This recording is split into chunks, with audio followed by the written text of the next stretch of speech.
Vasudevaya.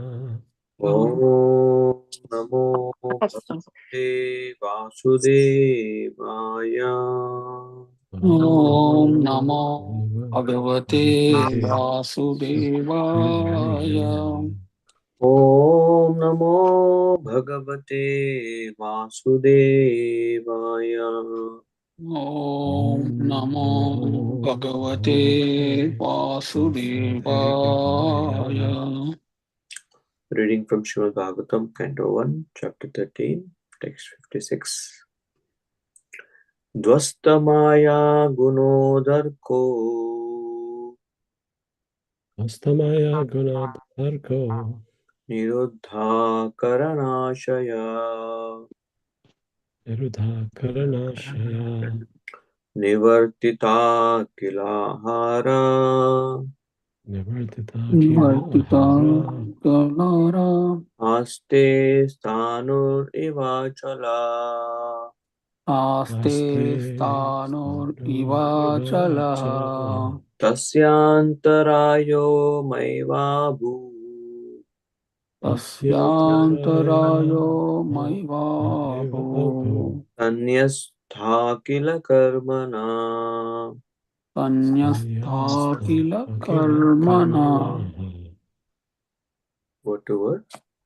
Dvasta being destroyed, Maya Guna, the modes of material nature, Udarka, after effects.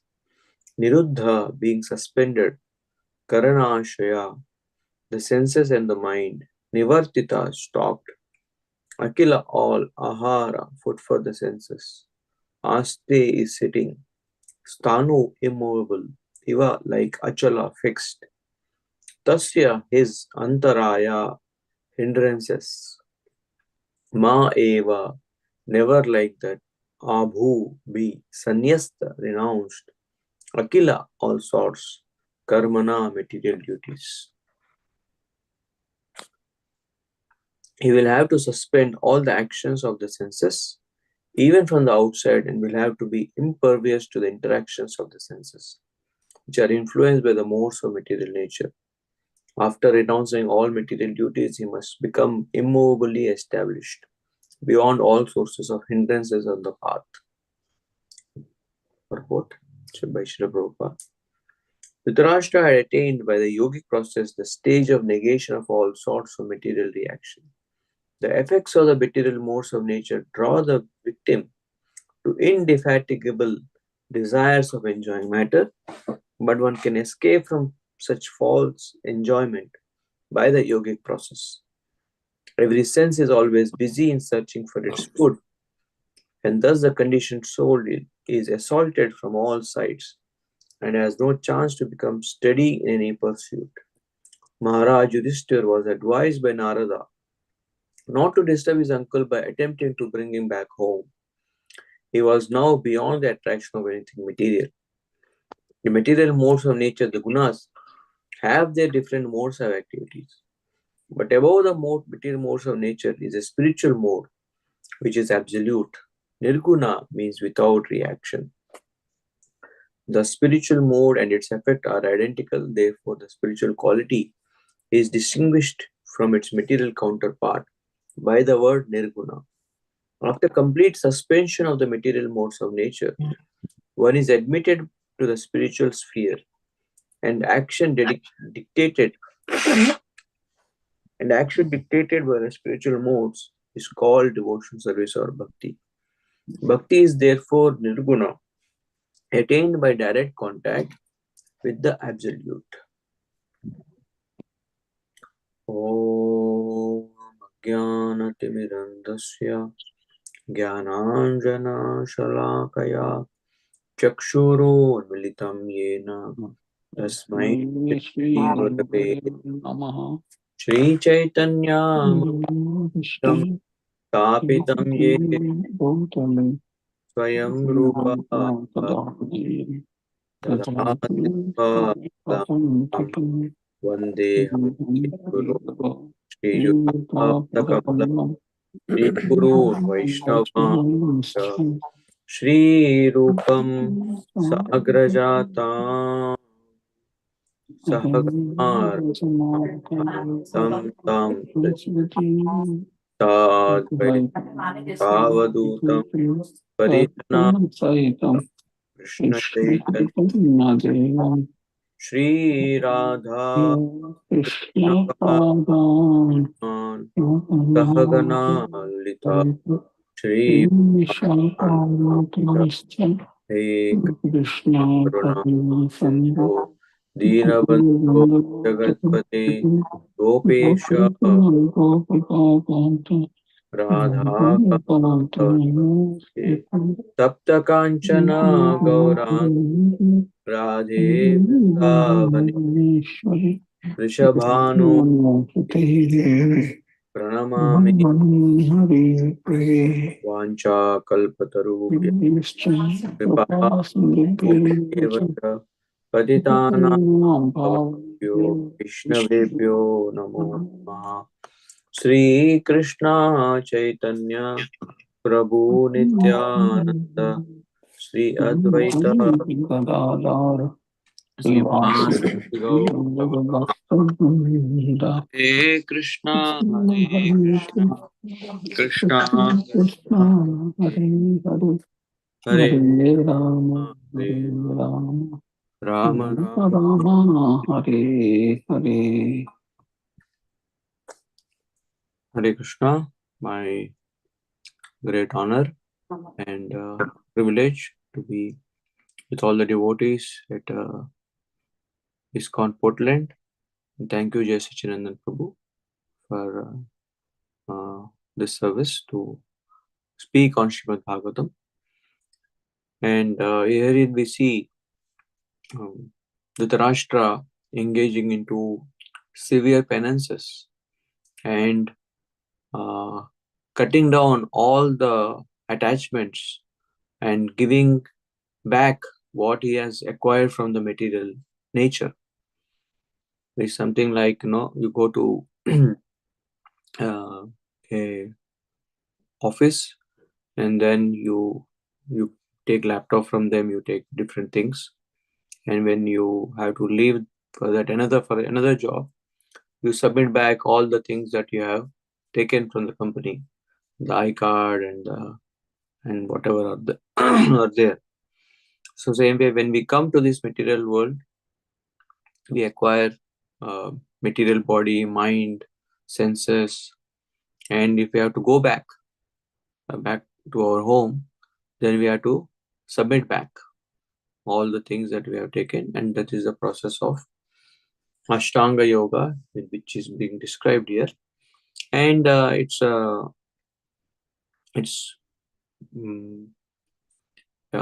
important for us to understand why is that many of the kings, we see even Parikshit Maharaj, he went into fasting in the last 7 days, and many kings, Yudhishthir Maharaj and even Lord Krishna himself, when he came as Rishabdev, he went from the forest, he went from the home to practice this Ashtanga Yoga in the forest and doing penances. And recently I was hearing one devotee was explaining that Ashtanga Yoga and this process of negating and giving back everything consciously through this process is there because we have a great controlling tendency. Whatever situation we are in, we want to control. And in this process of Ashtanga Yoga, that same controlling tendency mindset is used to control our inner faculties to give them back. And if we have to become a servant of Krishna, we have to become master of our senses. And if we don't try to control our senses, then we'll try to control things outside. So therefore, those kings, once they have been into this 30-40 years of controlling the state, controlling so many aspects. Now that if they have to relinquish that control, it cannot be done immediately and fully submit to Krishna. So they start to internalize that controlling tendency to control their body, control their mind, control their senses. And it's not that they'll become successful in that control. They may or they may not. Any of you who have tried to do or do your yogasanas, when we bend and we try to touch our feet, or when we go into some particular pose, the body is not in our control, full control. I would love to touch my, do Padma, what is it? Padma Mukhasan, called Pavanuthasan, where I touch my feet, but I just can't control. I just can't control my body. So when a person is doing all these asanas, all this pratyahara, you start to realize that actually I am not the controller. I was in the foolish mindset that I can control so many things around me. But the process of Ashtanga Yoga, the whole purpose is to develop humility. And one devotee was saying that, that if you don't try to control your senses and your body, then you will try to control devotees. You will try to control how things are happening outside. So that controlling tendency is there. In fact, that is one of the strong natures that we carry in this material world, that we want things to happen the way that we want them to happen, and we want things to be under our control. And when things go beyond our control, then we become very insecure. We start to feel helpless and in anxiety. But the process of bhakti is to understand that you're not the controller. Krishna is the controller. Bhoktaram yajna tapasam sarvaloka maheshwaram. It is Krishna who is the true Ishvara. But when we don't realize that, and when they are in this world, so Krishna has created this process where it is apparently for acquiring siddhis, but the true purpose is to humble ourselves and to offer whatever we have. Of course, if we are successful, then we do get some perfections, some mystic opulences, but they are not the main goal. The main goal is to become fully devoted to Krishna. Manmana madbhakto madhyaji mam namaskuru. So Dhritarashtra has a very interesting life, that from being so inimical, that who wanted to kill Krishna, now he is coming to a stage where he is offering himself and he is killing all his material tendencies, all his material attachments. And Dhritarashtra, apart from this verse, I wanted to just focus on the context, that how did this all happen. Dhritarashtra, being born in a royal dynasty and surrounded by people like Bhishma and his own father Shantanu, and of course his great grandfather, and say Dronacharya and Kripacharya, all these great warriors. There is a pressure that comes, immense pressure that comes when we are surrounded by successful people, by people that have great capabilities, that have achieved a lot of things. And Dhritarashtra, being born in the royal order, naturally there is this great pressure of performance. And sometimes even among devotees, this happens, that not sometimes, many times, that if you're surrounded by people who are doing big things, great things, or even in their career, or in their bhakti, in their preaching, then those devotees who are not able to do that, they feel great pressure, and they start to feel that unless I also achieve these things, I will not be respected, I will not be accepted in the society of devotees, unless I perform, I prove myself. So this was the perception that Dhritarashtra carried. It was not what was being expected of Dhritarashtra, because everybody understood that Dhritarashtra is not capable, being blind. So there was not that expectation, but it was the perception of Dhritarashtra that I want to be the best. All these are warriors, and they are, instead of seeing what he can do, to assist this whole governance, he wanted to be at the top of the governance, because he felt that if I don't, if I'm not at the top, then I'll be controlled. I will be manipulated. Even in the story of Ramayana, the whole reason why Manthara comes and she starts to speak all these things to Kaikeyi, that how Ram is plotting against you, Dashrath is plotting against, and is that it's explained that Manthara, being the favorite maidservant of the king's favorite queen, Kaikeyi was Dashrath Maharaj's favorite queen. So she was having that special edge, special control. And Manthara because Manthara was brought by Kaikeyi from her place, from her father's place. So Manthara was someone who was since their childhood, and Manthara it said that she had access to all the palace. Wherever she wanted to go, she could go.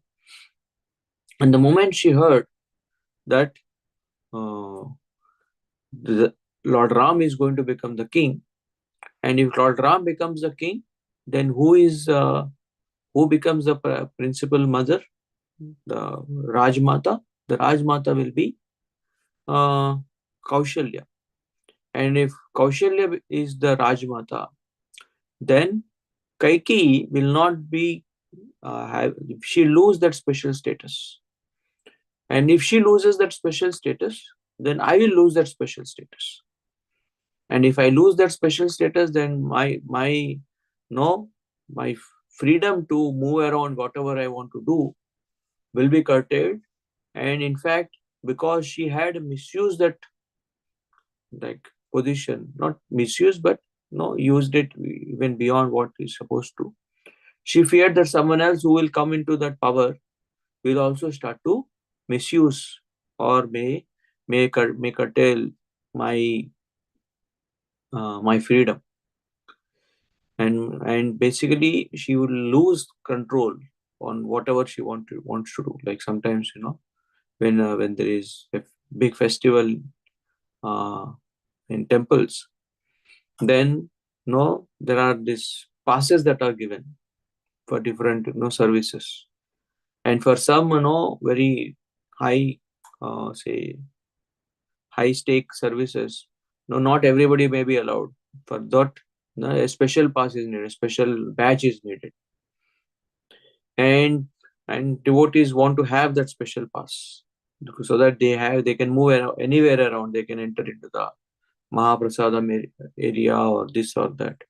I don't know how much this example suits activities, but say in Sadhu Sangha, or say in Vrindavan, or in Kartik festivals, not everyone is allowed everywhere. So people try to get that special entry, special pass, so they can move around freely.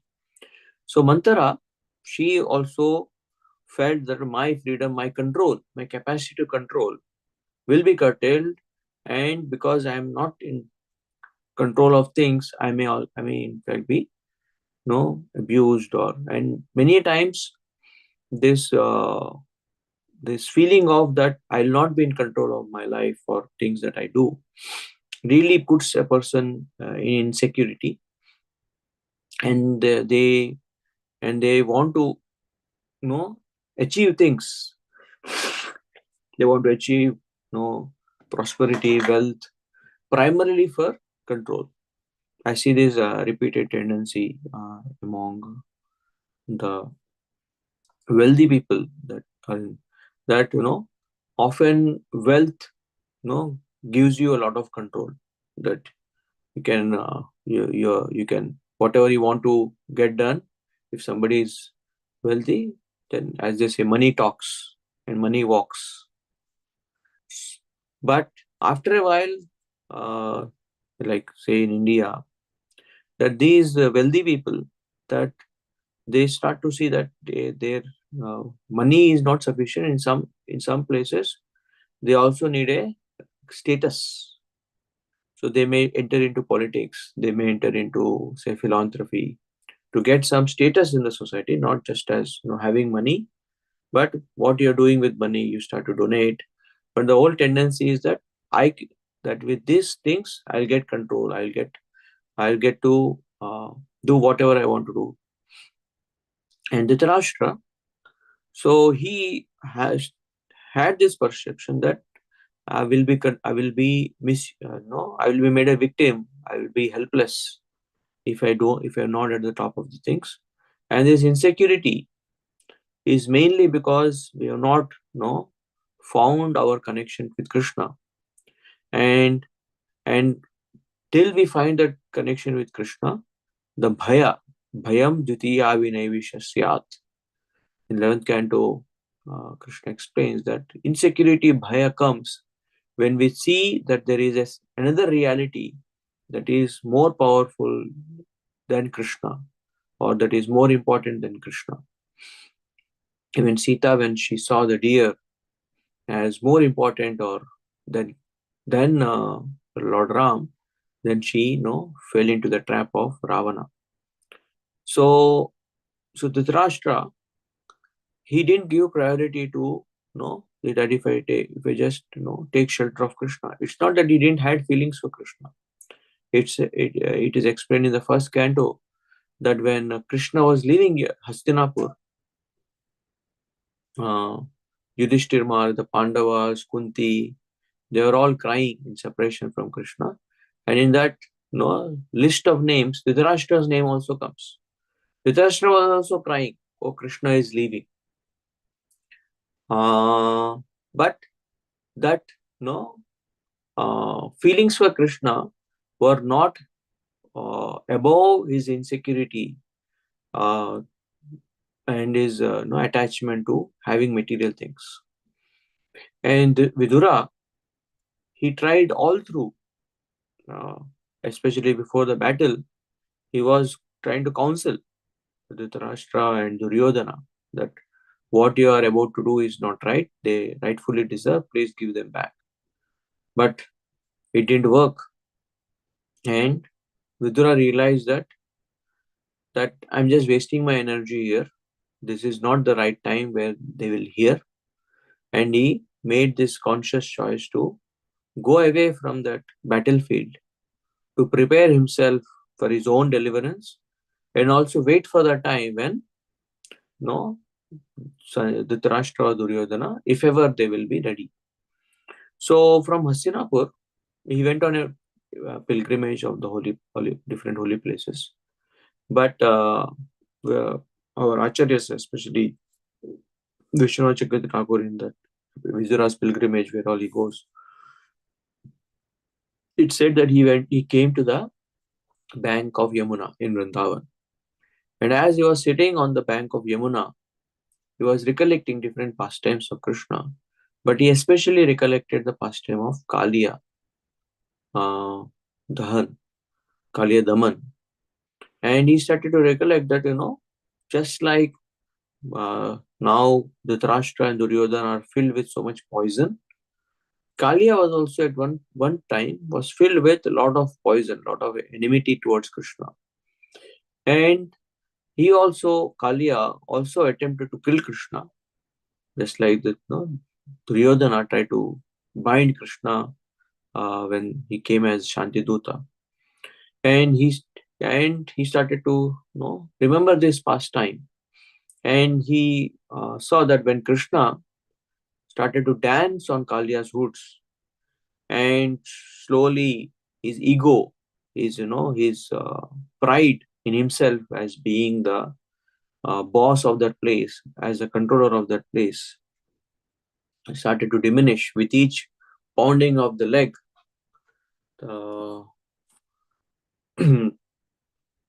Kalia's ego was being punctured, was being nullified. And as is all his poison started to go away, poison is also his powers. As his powers started to diminish, he started to become humbled. And recently we had gone to Hyderabad and we were meeting one South Indian Acharya called Chinnajir Swami. And one of our devotees, Braj, he was also with me. And we went for his darshan. He asked few questions. I also offered this book, Gita Sutras, to him. So this brahmachari asked Chinnajir Swami that how to develop humility. And he gave a very profound answer. He said that humility will not come before humiliation. And it was a bit fearful to hear that answer. But either that humiliation is voluntarily we understand that, or compelled by the material circumstances, we are humbled. So Kalia was being humiliated, humbled in presence of all these Brajvasis that was seeing till now. He was the lord of that lake, and nobody could come near that lake. And now Krishna, with each punching of his feet, he was humbling Kalia. And along with that humbling, he saw that the Nagapatnis, they came and they were offering prayers to Krishna, and they were pleading for the protection of their husband. So Vidura, when he recollected this past time, so he it occurred to him that two things are needed. That one is that that person is open for advice, is humbled enough that he is open to hear. And another is that that there is a person whom he has trust in, whom he has made that relationship, who will come and advise him. It's not that the Nagapatnis were not giving him advice to him to surrender to Krishna, to become his devotee, to chant his names. They were giving, but because of that venom, that that vishaya, that visha, that asakti, he was not ready to hear when the Nagapatnis were telling. But now, when Kalia was humbled, and then and in that situation when he came, when the Nagapatnis were offering prayers, at that time he realized, and then he surrendered to Krishna. So Vidura, he came to Vrindavan in great moroseness, sadness, that I tried so much to give my brother, but he just is not ready. And but when he recollected this past time, Vishwanath Chakravarti says, he got hope to try again. That let me try again, but let me wait. And as I wait, let me prepare myself that unless we are spiritually absorbed and we have that intense attachment to Krishna, We cannot transfer that. We cannot give that to someone else. We can only, Prabhupada says in Nectar of Instruction, that one can only bring a follower to a level of advancement at which he is in. So if you're not consciously connecting to Krishna, then we cannot give that connection to Krishna to someone else. Krishna Shakti Vina Nahi Tara Pravartan. Transformation cannot come unless Krishna's Shakti comes through sincere sadhana and sincere introspection, that where is my life going. So Vidura, he gets this hope, recollecting Kaliya pastime, and then he goes at the appropriate time after the war is over, and when Dhritarashtra was still there, and therefore Prabhupada brilliantly names this chapter as Dhritarashtra quits home, and the chapter after this is Pandavas retire timely. So both are episodes of when somebody is going, but Pandavas, what Pandavas did was voluntary. Their only intention was to please Krishna and to serve Krishna's instructions. And the moment Krishna left, they understood it is Krishna's will that we also go back, and no point in staying here. And they quit their throne, which they had acquired after so much struggle. But within 36 years, they quit that throne in those times. Nowadays, if somebody rules for 36 years, it's a big thing. But in those times, the kings used to rule for hundreds of years, or sometimes thousands. So, but they had no kind of attachment, and they left. So I usually give this example that if you make dough for making a roti, now it's a great art to make the dough properly. And when you continue to knead that dough with water, initially the water is totally liquid, and this dough is totally dry. But when you bring them together in appropriate proportions, slowly, then there will be a time when your hands are in that dough. I don't know how many of you made dough for, but please do give a thumbs up if you have made a dough anytime. Then this example connect more to you. So, okay, Madhav Hari Prabhu, and please do this even this trial. It's a great learning experience, but with the understanding that I'm sharing. There will be a time when you where your whole hands are sticky. You don't know where this thing is going, but you continue to knead. You continue to bring this dough and water together, and then there will be a time when the dough will be totally detached from your hand, and it will not stick to the vessel. It will not stick to your hand. When you have add appropriate amount of water and you start to knead it. And same way, when we it said our life is like kneading this dough, that we need appropriate amount of knowledge, detachment, and devotion. But when we are in the process sadhana bhakti, sometimes it appears to be like a mess, that I'm not able to do my duties well. I'm still attached. It is that I got into this thinking I will get more purified, but now I'm becoming more angry. My anarthas seem to be more than before. But as you continue to knead, there will be a time when these things will not stick to you. And so that's the stage of detachment. And then that dough that you have prepared can be made into a nice roti, which can be offered to Krishna. So the Dhritarashtra Initially, this whole, his attachments were so strong, he was not able to leave them.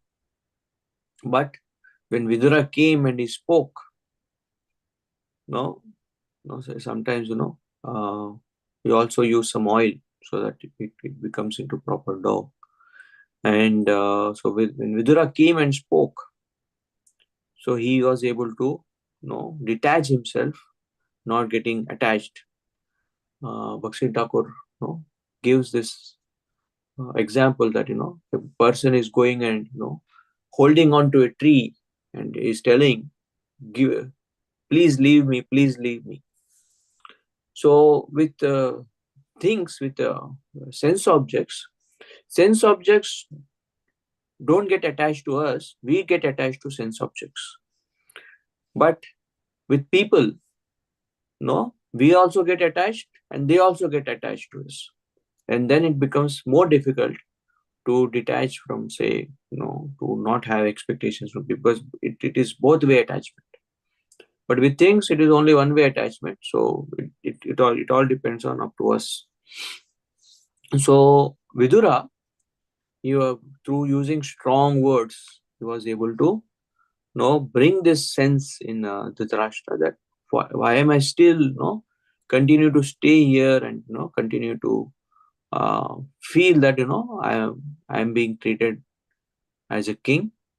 And he took him with him to the forest in Himalayas. The place is still there in the Himalayas, where Dhritarashtra performed his tapasya. But just to give assurance to Pandavas that, don't be so morose, don't be so sad, that it is me who have taken him. And also don't try to bring him back, because there is that sympathy is there, that how can an old person, tolerate the cold that is there, what will he eat, where will he stay. There is natural affection that Yudhishthir was showing. He was not, he himself was, following strictly the process of bhakti. But for his uncle, he never, forced him, he never pushed him. It was Vidura who had that relationship, and was also in some sense like equal in the hierarchy. So he was able to give that strong dose of advice. And Vidura finally, break helps him to come out of Hastinapur, and he is herein. And once he is out of that, intense, attachment that he was having to the throne, that to be treated as a king. Once that attachment was gone, all that the Dhritarashtra was left was his, eagerness to be with Krishna, and he starts to follow this process of giving back all that he has taken from the Prakriti, from the Mahatattva, back to where it belongs. It's like it's said, right? Cleanliness means that everything has a place and everything in its place. So we have to become clean. The soul has to become completely clean, and whatever we have taken from the material nature, we have to give that back. So the air element goes back to the prana, the earth element goes back to the bhumi. In this way, we start to give back everything. We don't have that ability now. For the material body that we have, we consciously cannot do that. The death factor just takes everything away. So Sharanagati is where we voluntarily offer everything to Krishna. And Maranagati, or when we die, where forcefully we offer everything. Just like when we pay taxes, it is voluntarily we are paying taxes. But when we don't pay taxes, then when there will be a raid and we will be forcefully made to pay.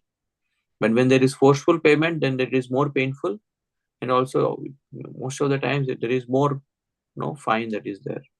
But when we are voluntarily offering to Krishna, then we come when we don't accrue any kind of bad karma, and also we start to develop love for Krishna, because Krishna, whatever we give, Krishna becomes very happy with what we are doing, with whatever we are offering to him or his devotees or to the society in general. Dehina iha dehishu pranair atta diye vacha shreya acharam sada etavan janma safalyam.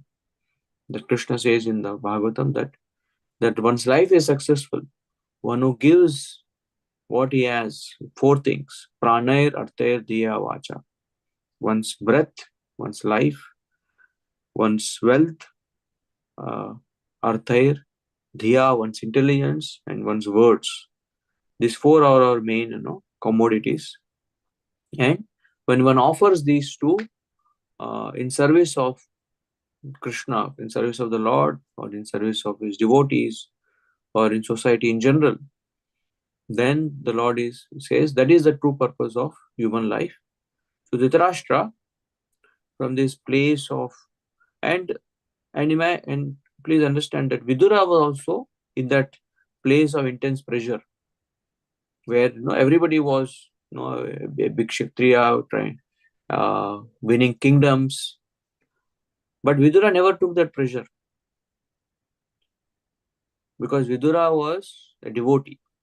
He took his main priority was Krishna has given me a particular nature ability, and let me use that ability in service, rather than Dhritarashtra, who took into that pressure, or he perceived that as a pressure. And sometimes devotees do go through this, and it manifests as envy, that we become jealous of someone else who can sing better, who can do better. And the more somebody is close to us, the more the envy factor actually becomes bigger. That's why in the Gita, when Duryodhana is mentioning about the Pandavas, he mentions the first name as Bhima Arjuna Samayudhi. He mentions the name of Bhima because Bhima was a club fighter. He used to fight with the club. And whomever is whichever field, like a cook will feel very pressurized when another cook cooks some item which is appreciated by many devotees, many people. And the cook may start to become jealous or envious of the other person, if there is a book distributor, if there is a singer. So all these skills that we have, the more a person has a skill, the more there is chance of him being disturbed because of that skill by envy. Because the more he has that dependence on that skill, he identifies with that skill, that I am a great singer, I am this and that. But the moment you start to see someone else can do better than you, then or with wealth, if somebody is a millionaire, he'll not envy a billionaire. But he'll envy somebody who is his friend, who is having little bit more money than him. So the intensity, there is this in science, there are four power forces of nature: gravitational force, and there is one force that is between the in the nucleus, between the protons, I think, the small little particles. So that force is not there when they are far away, but when they are very close, then that force is so much that when it is used, the nuclear fusion, then that creates biggest of explosions. So often between closest of the devotees, sometimes if we are not careful, there can be biggest of the envy that can be brooded. But Pandavas is a great example that they all cooperated with each other. None of them competed. But in the camp of Dhritarashtra, there was intense competition because everybody wanted to prove their skill to be better than others, and to some extent Prabhupada says that competition is not bad, but when competition is to inspire because of inspiration and to know become better than what we are able to, it is good. But when competition is because of envy, not being happy with what others have, then such a competition is materialistic, and it only leads to more sadness. So Vidura, he didn't get into this pressure, whereas Dhritarashtra started to see that I need to be at the top of the table, because only then I'll be respected. And even sometimes in spiritual societies, people want to have positions just so that they can get better rooms in the yatra or better facilities. And all these positions become a way by which you can control things. But if you're not careful, we get lost in this game. The way Dhritarashtra got lost, Duryodhana got lost. But Vidura was not getting into this game, this political maneuvering, and he came out because he was not able to offer the service at the right time. But when he sees that there now is the opportunity, he goes back and he inspires Dhritarashtra that give up all this, trying to be comfortable. Because how long will you stay comfortable? Death is your face. You are facing death so close, but still till the last moment you are trying to find comfort and that royal feelings.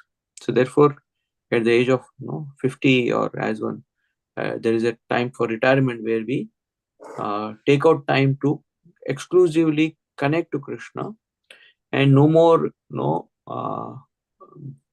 be in this controlling situation, wanting to control things. And it's not a immediate thing. This and tendencies won't go immediately. But the more we start to surrender to Krishna, surrender to Krishna's will, the more and more we are able to accept situations as they come. It's not that we don't want to be comfortable, but if situations are not comfortable, then still we continue to serve.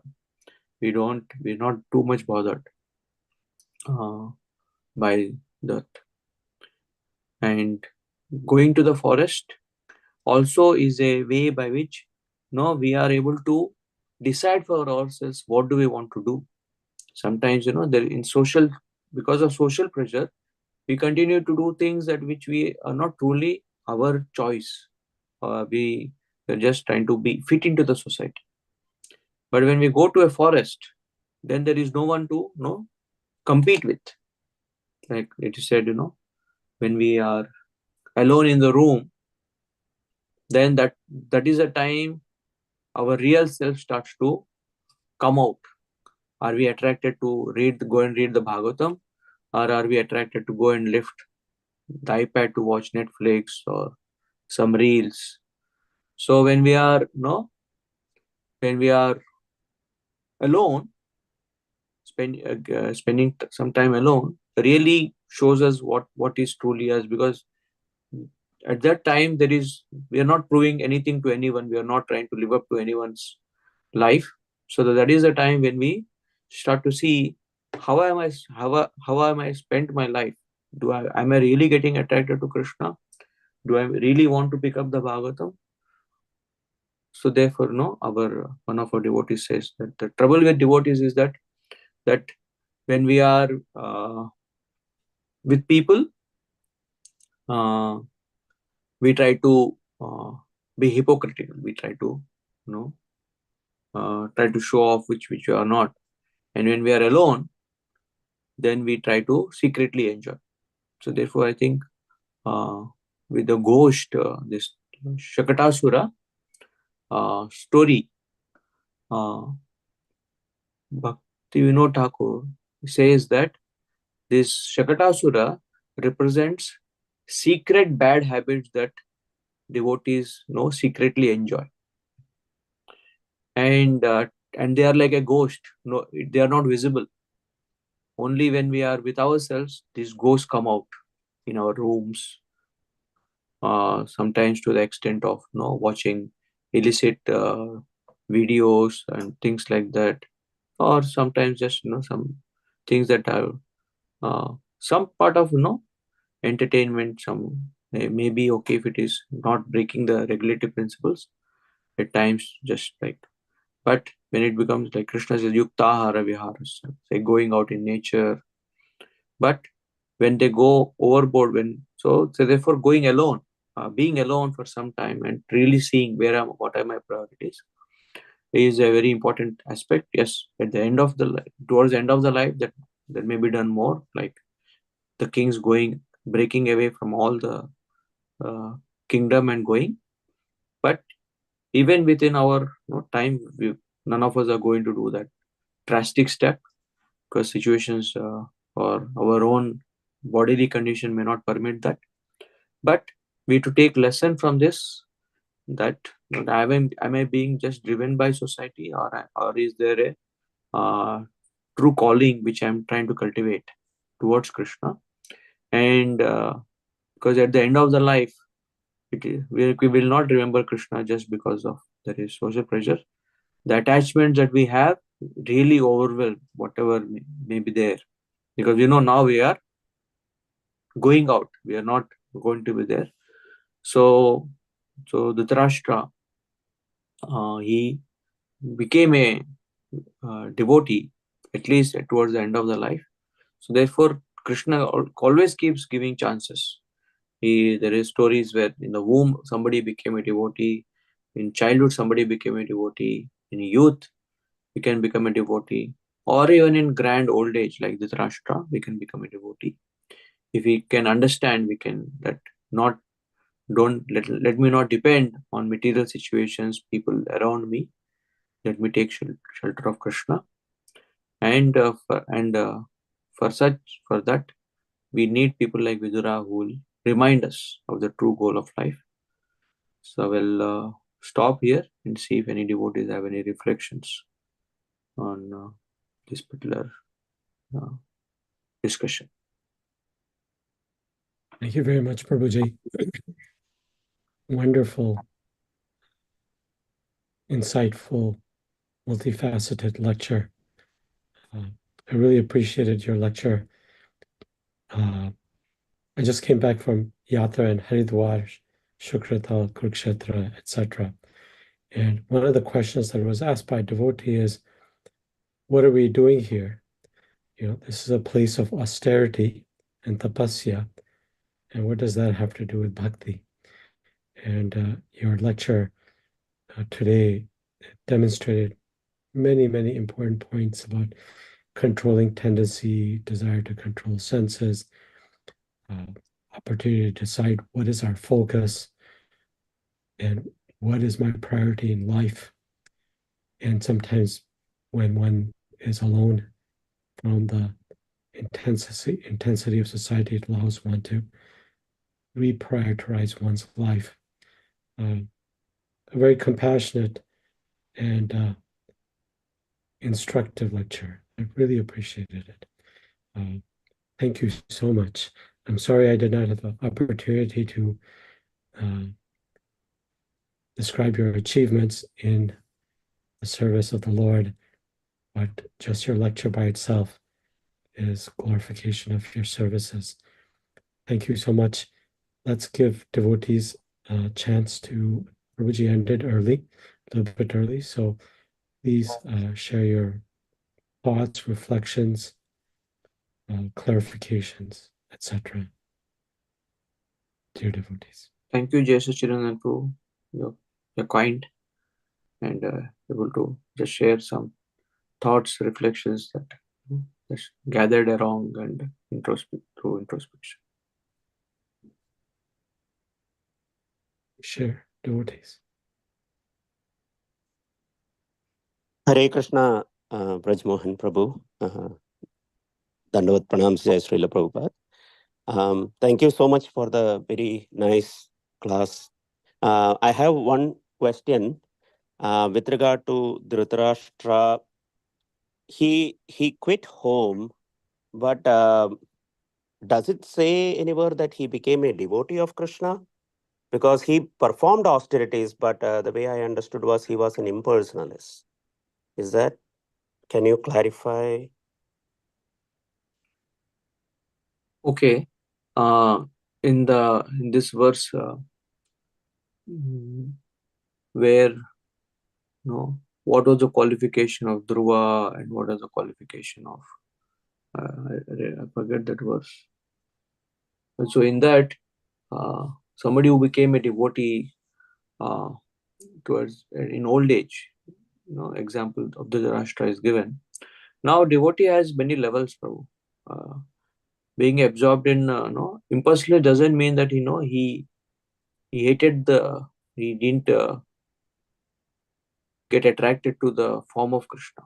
That's why I gave that, he had feelings for Krishna, but his feelings for material nature, for family and his desires was more stronger. So through this, he started to, yes, in the Bhagavatam, it only says that he got absorbed in transcendence. And but in that commentary of that verse, I'll share that verse.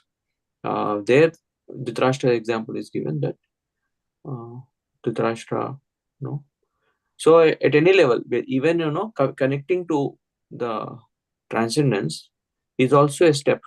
Therefore, Prabhupada says, first step in God realization is by understanding and connecting to Krishna's presence as the Brahman, as is universal, in different aspects he is there. So even that is is in progression. So even that we know, it's not that he became completely. I have not heard that he went back to the spiritual world, but he did definitely do his best to come out of material attachments and connect to the divine.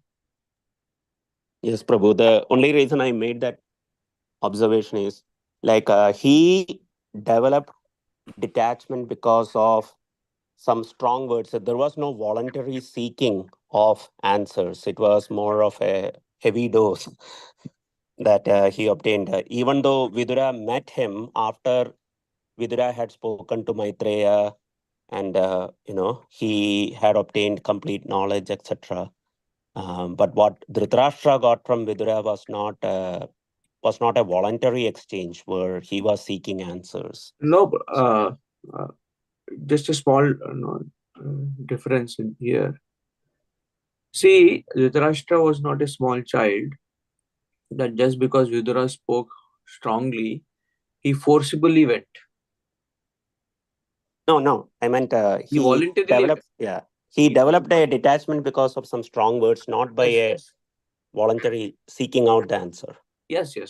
So he was not eager for spirituality, but when in that situation when he realized how he was acting so weirdly of just depending on some foodstuff just to live. When that sense came to him, so then he was ready to go. Nobody can be forcibly taken and done all these austerities. Nobody can be made into a Ashtanga yogi and actually burn his body with the fire element within his body. Yeah. So he developed detachment by the strong words but he took it and he so it does happen sometimes. Strong words are needed. Sometimes affection is needed. Even with Arjuna, Krishna used both sides. He used strong words and he also used very compassionate words. So Dhritarashtra, he learned the lesson in when he is humbled. He learned humility because of a devotee and making him understand that we are in a pathetic situation. Even now, all of us, only when we hear from devotees, we understand that. Like Prabhupada once, he was going in Beverly Hills, and Brahmanand Prabhu was walking along with him, and Beverly Hills, it was such a wonderful gardens and palatial building, mansions. So Brahmananda was looking at all of them and being amazed. And Prabhupada was looking and he just cleared his throat and he just spit on the roadside. And Brahmananda writes, that just that spitting of Prabhupada, made him understand that, Prabhupada is not attracted by all this, this superficially big mansions. He's seeing all this is, we are in a prison house and all these are different types of prison, but still we are in a prison house. So a devotee, either through actions or his words, he does, inspire us that, don't get enamored by comforts, by facilities that we have. Understand that we are in a pathetic situation, but still I have time to connect to Krishna and take to the path seriously. So the devotee plays that role to make us understand that even if in the best of the comfortable situations, there is no shelter, there is no security. It can be taken away any moment.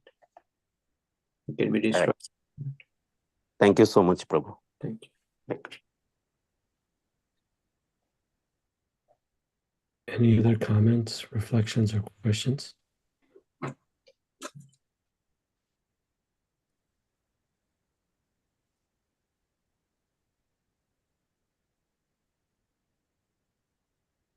So thank you, Prabhu, such a wonderful class, and also comments from devotees shared.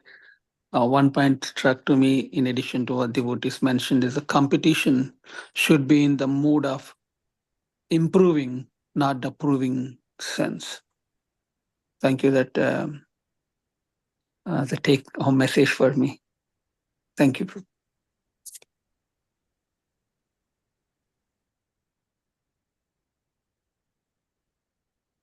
Hare Krishna, So- I have a question, if I may.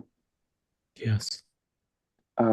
So, in the understanding of first off, yeah, thank you so much for the lecture, and I've really been appreciating so much of your time and understanding of these literatures, especially the Ramayana.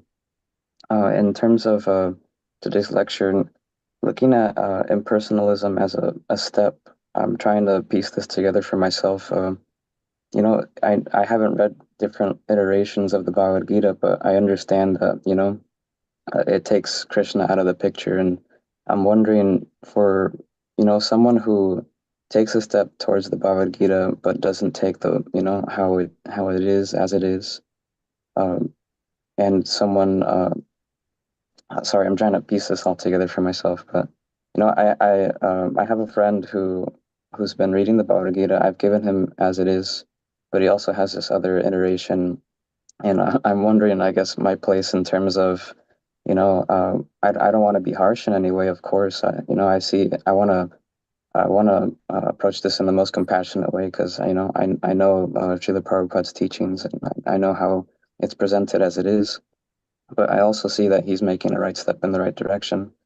And I'm wondering, I guess, how to meet this person and just people in general who are making a step, but perhaps not towards Krishna as it's presented. I guess that would be my question. Would I be more? Should I be more compassionate? Should I use strong words, or should it be a mix of the two? Thank you, Jason Prabhu. Even Prabhupada was very disturbed by how people, take meanings out of the Gita. In fact, when Prabhupada was there, he went to Kurukshetra for a Gita, Mahotsav, Gita celebrations. And on the main stage, there was no Krishna, Arjuna's, Vigraha, there was only a lamb.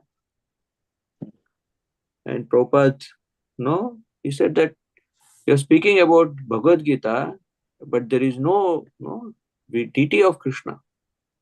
So that is what is impersonalism, where we don't come to that ultimate conclusion that Krishna is a person. and it is in connecting to Krishna as person and performing bhakti is the ultimate purpose of Bhagavad Gita. Even Arjuna, after seeing all this different forms, he wanted to see that Saumya Rupa, that pleasing two-handed form of Krishna, so he could relate to him and serve him in that form. So it really is sad thing that people are taking to the Gita, but they're not connecting to Krishna. So what we could do is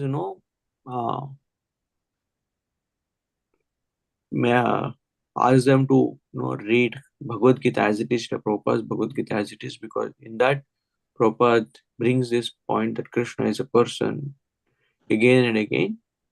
And also to add to that, we should also bring him to some classes or place, or what is the exact difference between impersonalism and personalism, because Prabhupada says that is the last misunderstanding, last snare that people have about God, that God is not a person, he is just an energy. So even most of in India, people have that kind of, or that energy comes in different form, any form that energy can come as Durga, as Shiva, and all that, and they think that it is just the Shakti that is there. So it takes time for people to, but if they just stay with devotees, stay and read Prabhupada's books, Prabhupada ensures that that main disease is removed. Pradyumna Swarupu says that initially when Prabhupada used to speak about this, they used to think that there is some sect in India whom Prabhupada is against, called as Mayavad. But then, as and then when they understood that Prabhupada is actually talking about this tendency which is there in all of us to be impersonal, to not really be personal with Krishna, with devotees. So at least if you inspire him to read Bhagavad Gita more carefully, Prabhupada's Bhagavad Gita, and also bring him to our temple, experience the personal atmosphere where devotees are concerned with each other, and the discussion is about Krishna being a person, and when they hear the pastimes, then like all of us, we changed our notion. Some may change, and some may still get attracted to that form. And for Krishna, like Gopakumar, there were some sect that that they know Krishna as personal, but they're attracted to that, and they want to stay there, but at least they are not offensive to the personal form of Krishna. So that may also be there, that some people may not come to full devotion service immediately. They may have that impersonal tendency, and Buddhism, which is widespread, is an aspect of that. Therefore, many people prefer to follow Buddhism. And Prabhupada mentions why that, because there is fear of personal relationships. There is because of that years, lifetimes of fear of personalism. They have that, but through sadhana, through practice of bhakti, and through experiencing that personal atmosphere in devotional circles, a person may start to change that. But it will take time. But do inspire him to continue to read the Gita and ask him to come to the temple for programs or attend programs whenever they are. Thank you, Prashmaha. Prabhu. I will do so. That brings me a lot of hope for. I mean, yeah, I really care for this person. So yeah, thank you so much. Thank you.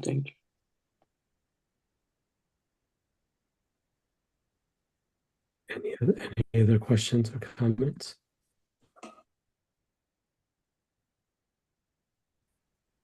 So once again, thank you very much to His Grace Braj Mohan Prabhu for the sensitivity in answering these sorts of questions.